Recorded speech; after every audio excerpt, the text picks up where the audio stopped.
This video is sponsored by Factor. Happy 2024. You know what I'm going to be doing this year? Getting in better shape. You know where that starts?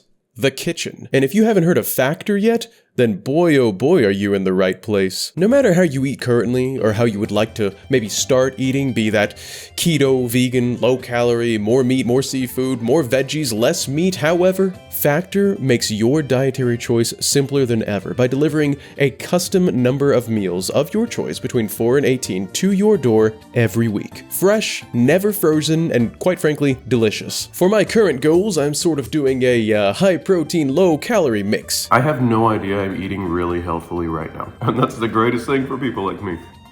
And let me tell you, there's nothing quite as easy or satisfying as popping a fresh Factor meal in the microwave for 2 minutes and enjoying a hot, delicious meal. And I don't have to shop at the grocery store, which is a big plus. If you want to be like me and confidently upgrade your nutrition with the easiest meals ever, head to factor75.com or click the link below and use code BANDITGAMES50 to get 50% off your first Factor box. And free wellness shots for life. 2 free wellness shots from the 3 available flavors for every order while you are an active subscriber. Once again, head to factor75.com or click the link below and use the code BANDITGAMES50 for 50% off your first Factor box and free wellness shots for life. And now, on to the video.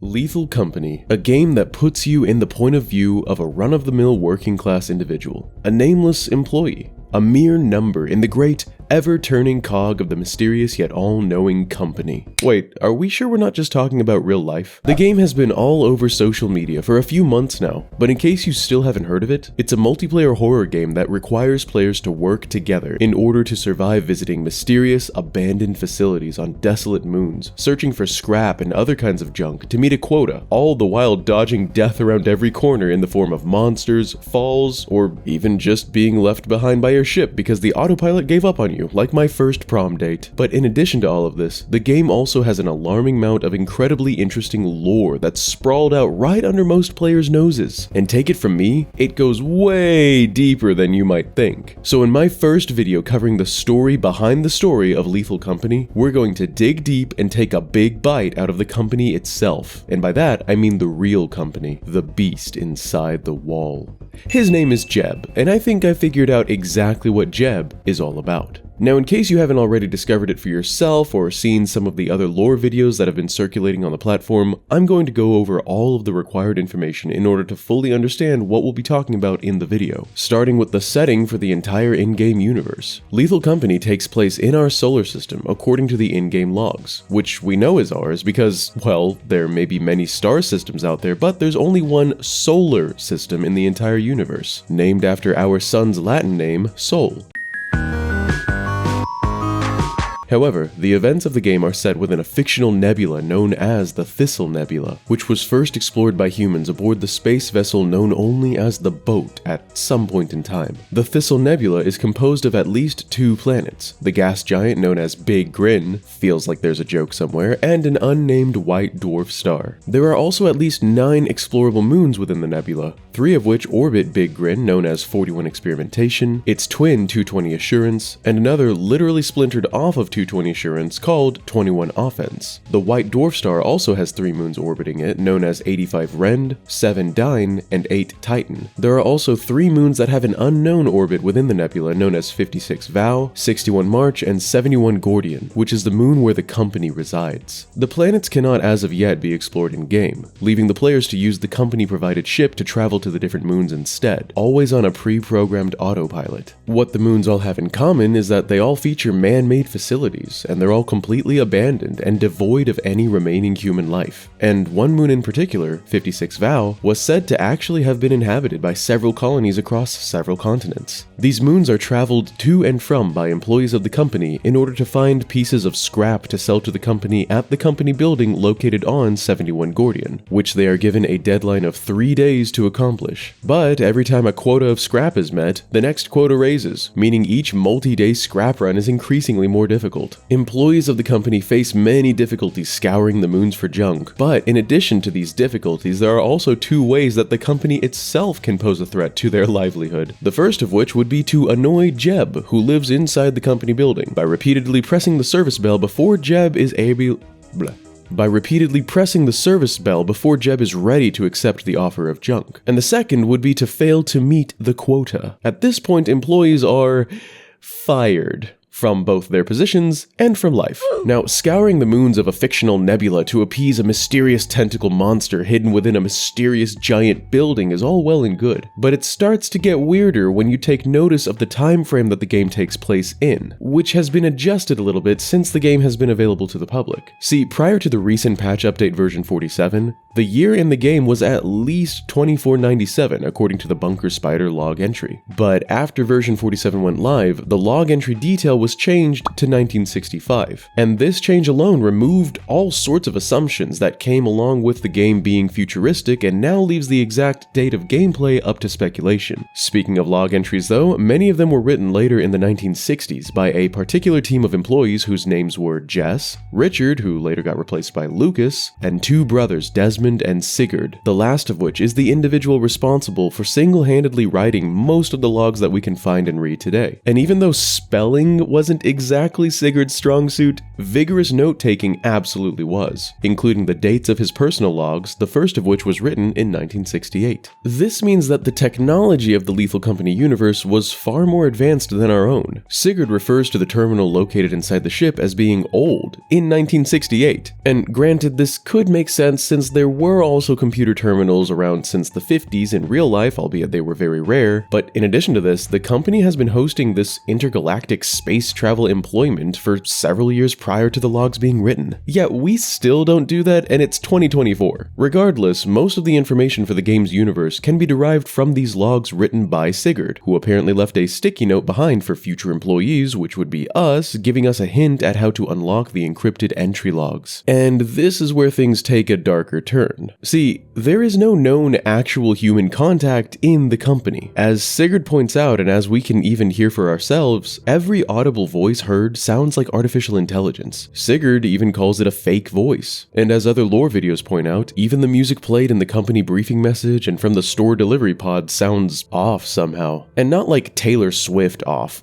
like it was made by a program algorithmically, not creatively. And also I just wanted to mention before we move on too far that apparently, according to this poster here, humanity is in a famine, which has been in existence for who knows how long at this point. It's currently unclear as to how this may or may not relate to the company, since the company does not appear to have any human contacts within, but it's still very interesting to point out nonetheless. But anyway, back to the company. Sigurd records in a later log that his brother, Desmond, was able to trace the call that Sigurd placed to the company, requesting a new fourth member after the death of Richard, who died of excessive stinkiness. This traced call came back with a location that was nowhere near the company building on 71 Gordion. According to Desmond, whoever or whatever picked up the phone on the other side was located all the way across the solar system. This begs several questions. The first of which obviously is, well, who's on the other end of the phone when you call the company? But the next of which is, if the company voices aren't actually inside the company building, then who or what is inside the company building? Well, like I said earlier, it's a monster, named Jeb. Sigurd's logs from August detail audible screams heard from behind its concrete wall that he was able to hear using a walkie-talkie. Although I wasn't able to replicate this in-game, sadly. One day, Sigurd was able to actually talk to the voice of a man, allegedly coming from inside the building. And what this man had to say was perhaps the most interesting piece of lore that the game has yet to offer. He said that the legendary Golden Planet was actually real. Now, the Golden Planet is apparently an in-universe myth that some people say was wiped out due to a meteor hitting it, but also that nobody actually believes was real in the first place. Kind of like the legend behind Santa Claus living at the North Pole, even though nobody believes he's actually...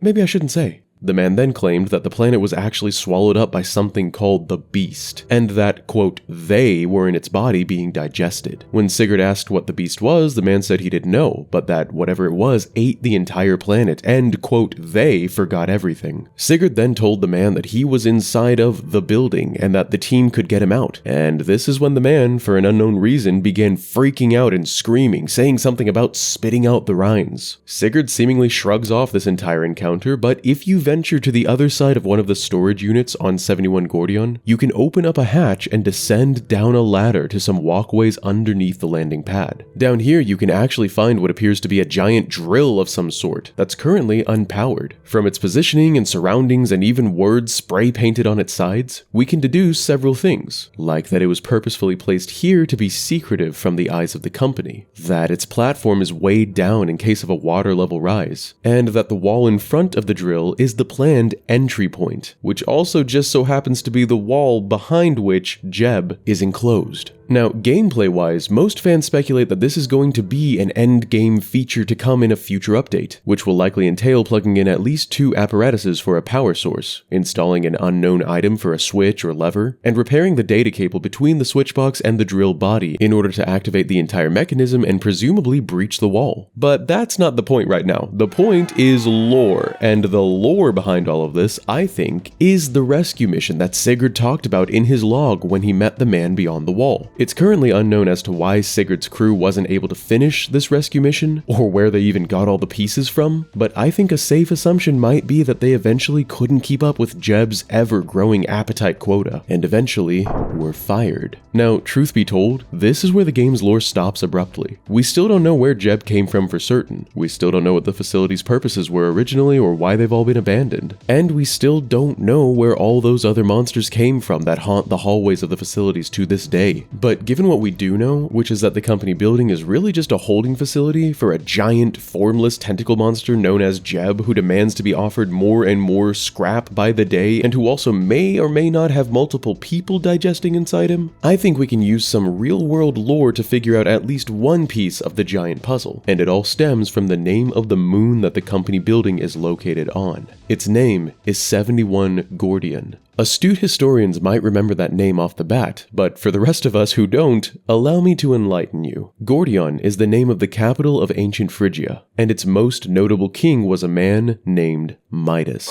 You know, as in the Midas touch, as in everything King Midas touches turns to gold, golden King Midas. Yeah, the company monster that consumes anything offered to it is on a moon named after the Golden King Midas, and the legend of the Golden Planet dictates that it was eaten by the Beast. The man beyond the wall also claims that he and, quote, they are inside the Beast, and he's inside Jeb. So here's the hypothesis. What if Jeb is the beast that ate the Golden Planet? And the Golden Planet is what we're standing on. 71 Gordion. Or at least what's left of it anyway. Think about it. It's listed in the moon's catalog, but orbits no known planet. It also has no land masses anywhere and no signs of life, even aquatic ones. Which could mean that it was all consumed by the beast. Maybe this body of water is all that's left behind. And its significantly reduced mass now classifies it as a moon instead of a planet. And also maybe that body of water isn't really water at all. Maybe that's just more of the formless body of Jeb. Furthermore, it makes perfect sense that the man beyond the wall who claimed that the beast made the people it's consuming forget about the Golden Planet would freak out after Sigurd reminded him that he was inside the beast being digested at that very moment. Now, like I mentioned a bit ago, we still don't know where exactly this beast came from, but one popular thesis is that it came to the Golden Planet as a meteor from outer space like the man mentioned. This would mean that Jeb could literally be a deep space, Lovecraftian, life-consuming, mind-altering tentacle monster that travels through the cosmos, consuming planets it comes into contact with along with any life forms present. Another thesis that's based off of pure speculation is that Jeb is the result of nuclear warfare, the literal, physical, formless, all-consuming manifestation of war, if you will. But as of the present, neither of these have been confirmed. Unfortunately, there are still many unknown questions in the game, such as who built the building around the beast, and are the beast and the company truly one and the same? But I digress. What do you think though? Do you think the Golden Planet is what 71 Gordion used to be? Or is it something else entirely? And what theories do you have about the game? Let me know in the comments below. I'm especially interested in hearing your thoughts on the various monsters in the game, since I'd love to cover them in a future video. Thank you so much for watching, and if you'd be so kind, please consider leaving a like on the video if you enjoyed it to get it spread around a bit more on YouTube. This is my first time on the channel covering an indie game, so it's definitely kind of nerve-wracking to say the least. Also, subscribe if you haven't already for much more gaming lore to come. Huge thanks as always to my bandit crew, of which Dragon XSX has recently joined up. That's all I've got in this one, so be sure to follow me on my socials, and I'll see you next time, fellow employees. This is Bandit, signing out. Peace!